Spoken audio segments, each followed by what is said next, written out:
Amy, you only went to high school in the States? Yeah, I was preparing for college, but due to Dad's situation, I couldn't continue. I remember it being really tough.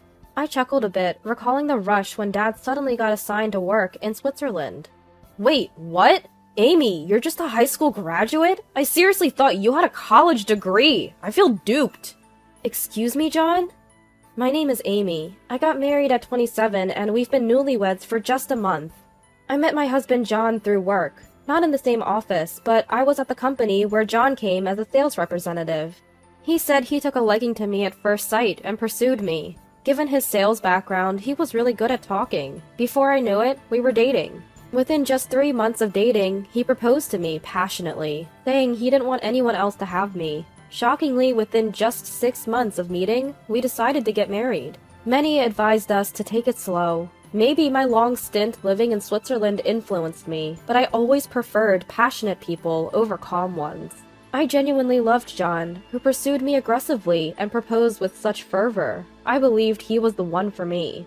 Sure, we didn't know much about each other, but that didn't matter. We felt it was enough just to be together and didn't care about a wedding ceremony. We registered our marriage the day after a family meeting and started living together. All I know about John is where he works and that he has a family of 4, his parents and a younger sister. Likewise, John probably doesn't know much about me either. There are things we wish the other knew, but we decided it's more fun to learn about each other gradually. However, both our parents requested we have a wedding. They told us it's a rite of passage, even if it's a small ceremony. Unable to decline, we began planning with the intention of fulfilling our duty to our parents. We planned for a small restaurant wedding, just for the family. Still, we were flabbergasted to find out both our parents became close, and were planning a grand wedding without our knowledge. Nevertheless, John said, "If both our parents want it, let's do it." I had no choice but to agree. While I don't like complications, once I'm committed, I need to do things thoroughly. I meticulously checked details like invitations and welcome boards, ensuring everything was perfect. John laughed at the steadily finished pieces, saying, "Typical Amy, everything's so precise and warm." That praise made my day. It was during our wedding preparations. Our wedding planner, Lily, asked us to write down our profiles. We filled out the given forms with details, like where we were born and the elementary schools we graduated from. Lily glanced at my paperwork and looked surprised. "Amy, you only went to high school in the States?" "Yeah, I was preparing for college, but due to Dad's situation, I couldn't continue. I remember it being really tough." It was a sudden memory of Dad's abrupt assignment to Switzerland that made me chuckle a bit. "Wait, what? Amy, you're just a high school graduate? I seriously thought you had a college degree. I feel duped." "What did you say, John?" He didn't even acknowledge me. After handing his completed profile to Lily, he abruptly left, even though we were in the middle of our meeting. All we could do was stare, dumbfounded at John's retreating back. What on earth had just happened? Thankfully, the day's meeting was mainly about confirmations, so I handled the rest by myself. Rushing home, I was relieved to see lights on in the house. Entering, I overheard John on the phone. "Yeah, can you believe it? A high school graduate in this day and age. I thought I snagged a top-notch woman from a good place because she's attractive and competent at work, but she's just a high school graduate.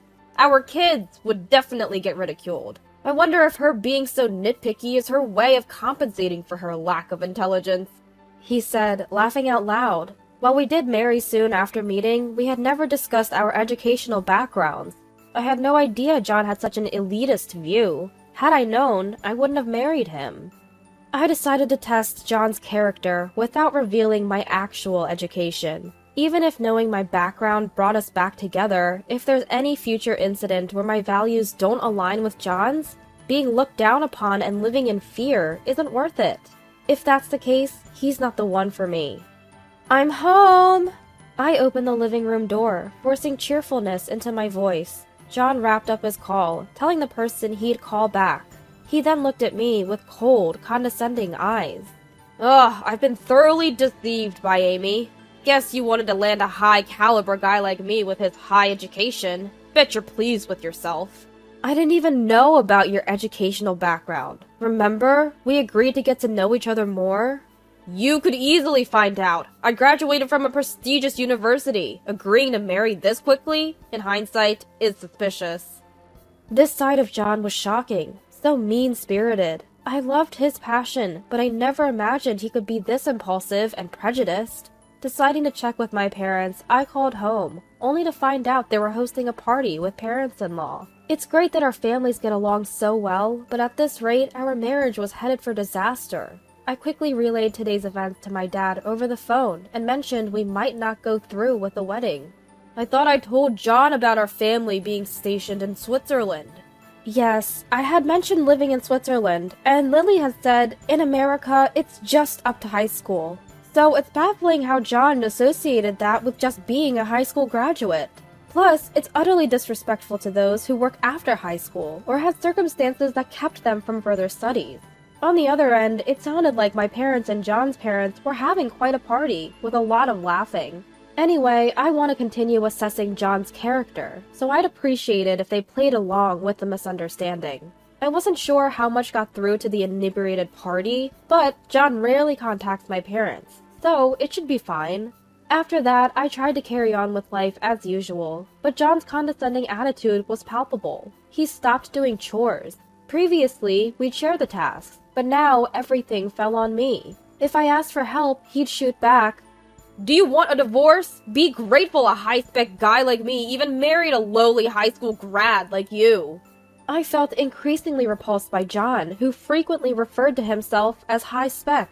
On top of that, he dumped all wedding and honeymoon planning on me. John argued, "Given my high educational background, I have a demanding job. You, with your simple clerical tasks due to your education, surely have more time." And just like that, he stopped contributing to anything. Even though I earn slightly more than John, it seems like he's gotten something twisted in his head. Between work, household chores, and wedding preparations, I felt so overwhelmed. I worried I might collapse from exhaustion. The more I saw of John's behavior, the more I grew to despise him. But we were already legally married, and I had made promises to our parents. Once the wedding was over, we planned to sit down with both sets of parents to discuss our educational backgrounds and how we intended to live as a married couple. Though it's up to us to decide our future, right now our tempers and emotions are flaring. We need to calm down and focus on rebuilding our relationship.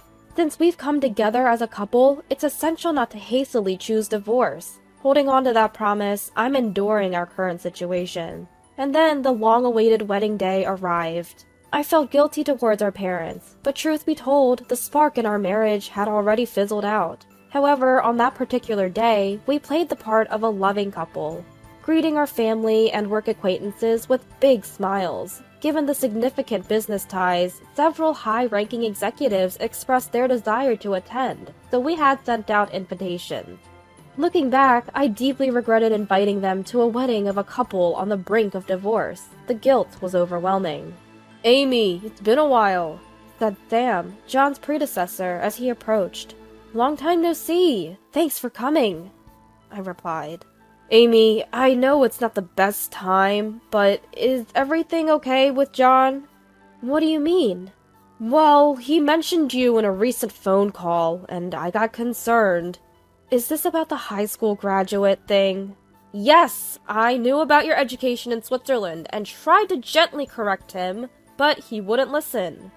So, Sam was the one John had been talking to. How could John speak so negatively about his wife, especially to someone from a business partner's company? As I chatted with Sam, other colleagues from John's company approached, showing concern. It seemed John had been bad-mouthing me a lot, and one of his bosses even told me directly that he couldn't support our marriage. Given that I'm being told this at our wedding, John must be making many uncomfortable at work, and they were all concerned for me. Seeing me surrounded by his colleagues, an annoyed John called out to me in a displeased tone. "Amy, it's time! Can't you even manage your time properly?" John scolded. I silently followed behind him, my emotions concealed. I doubt we appeared happy, even up close. I had hesitantly told my friends about our marital issues and suggested they might not want to attend the reception. Still, they insisted, wanting to be there for me. A few even flew in from Switzerland, and their tables decorated with a Swiss touch. were a topic of interest among the guests. The wedding ceremony concluded without a hitch, and the reception began. Our bosses from both sides gave their welcoming speeches. Following a toast, the meals were served. Yet, throughout it all, John kept a sour expression and just kept drinking his alcohol. "John, that's enough drinking," I said, trying to intervene. Drunk and agitated, John blurted out, "It's all Amy's fault! I had this perfect life planned out. We'd have these amazing hybrid kids, be the envy of everyone, and now..." Suddenly, he got up, snatched the microphone from the host, and started ranting. "Hello, everyone! Thank you for being here. I'm a high-spec guy, having graduated from a top university. Yet, here I am, tricked into marrying a mere high school graduate. But since we're married, I'll try to educate her best I can." The room fell silent. John, seemingly expecting applause, looked around in confusion. Then my boss Daniel stood up and took the microphone. "John, are you talking about our Amy? It's funny, after finishing high school here, she went to Switzerland for college due to her father's job assignment. By the way, the head of our US branch rose from being a high school graduate. Is your company's philosophy to look down on such people? Studied in Switzerland?" John seemed to snap out of his drunken state instantly, staring at Daniel in shock. "Amy, is that true?" "Yes, I kept it a secret, but after graduating high school in the US, I went to Switzerland for college. I successfully graduated and even secured a job there, but due to a transfer to our US branch, I returned home with my family." "By the way," Daniel continued, holding the mic, "our US branch's CEO is a high school graduate who's worked their way up. Is John's opinion in line with your company's policies?" As Daniel glanced over at the groom's side with the microphone, John's colleagues uniformly shouted out, "No!" Given our company's superior standing, those from John's side were visibly panicking. Filled with rage, John confronted me. "Amy, why didn't you tell the truth? You've made me a laughingstock." "We've never talked about our educational backgrounds, remember? And it's pretty disrespectful and presumptuous to look down on a high school graduate." I responded, "It's all Amy's fault." John, stomping on the ground like a child, angrily blamed me. As I felt a wave of fear, sudden laughter erupted from a table nearby. It was that group of foreigners. In their unique accented English, they exclaimed, "Amy, you sure found a character! But seriously, divorce him as soon as possible." Blaming Amy? Huh, that's just hilarious!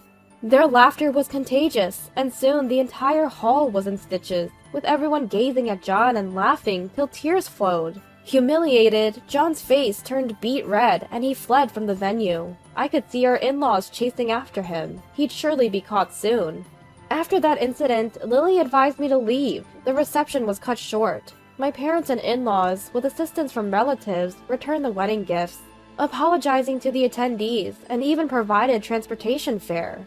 That night, instead of returning to my place, I went back to my childhood home. The next day, since both Dad and I had taken a leave, we went together to pick up some belongings from our home. Even my parents, who usually hope for the best, didn't push for reconciliation this time. They apologized for previously wanting us to make up. They probably hadn't realized just how twisted John had become. When I got home, John greeted me with a wide smile. "Amy, sorry for leaving early yesterday. I've thought about it. If you're not just a high school graduate, there's no issue. Let's live happily like we used to. I'll help around the house, and I miss the meals you make." His words and smile were reminiscent of our early days together. But this different John, so different from the past few months, was actually frightening. You expect me to just forget everything? I can't be with someone who's so prejudiced about education. I'll divorce you and claim compensation for all the verbal abuse you've thrown at me, including the wedding costs. What? We're not getting divorced. It's not my fault I didn't know. You should have told me. Now I feel like I should be the one claiming compensation. John, during our family meetings, we mentioned Amy lived in Switzerland from 18 till she started working. What did you think she was doing in Switzerland all those years? Well, the planner said she only went up to high school. In America, she only attended up to high school. That's what was said. You can't be vague like that. You should have clearly said she studied in Switzerland. So you're saying we didn't provide enough information? Exactly. You need to explain things clearly. If we need to explain everything from A to Z and you don't try to understand the context or ask questions, then every time you don't like what's being said, will my daughter always get verbally abused by you? I'm sorry, but we're taking her back. We can't leave her in a place where we know she'll get hurt. No, wait!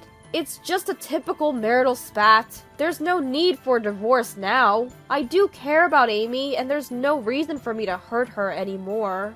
John's tone started to waver as my dad firmly suggested divorce. You might have decades together, but with different values, many issues will arise. There'll always be a reason for you to hurt her. Amy, let's go. Upon my dad's command, I quickly packed the essentials. John kept insisting that everything was fine and that they wouldn't divorce. Yet, anyone who looks down on others doesn't align with my values. It's that simple. Leaving a tearful John behind, I walked away from our home. I couldn't help but wonder, if he was so against the divorce that it brought him to tears, why did he continuously hurl such harsh words at me?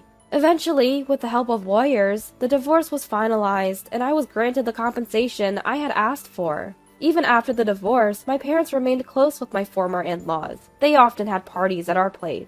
One time, John's name came up in a conversation. He had continued his condescending behavior, both during the wedding reception and at work.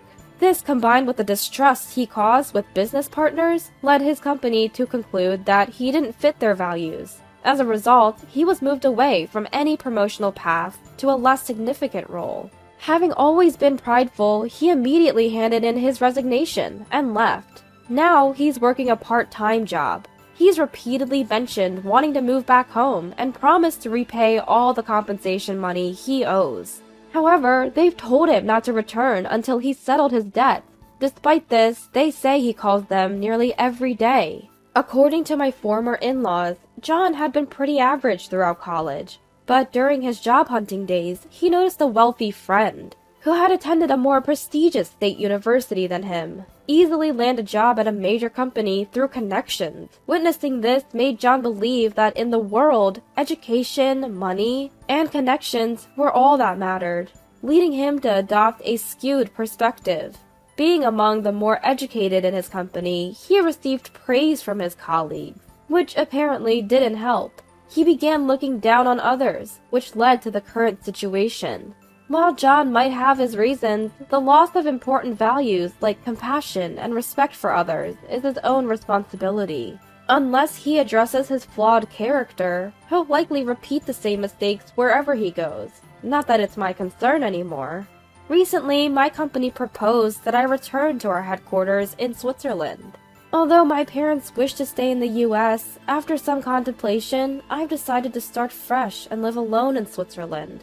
I spent my youth there, and in some ways, I feel more at home there than in the US. With an expected pay raise and the allure of potentially finding a new love, I'm hoping to find happiness once more.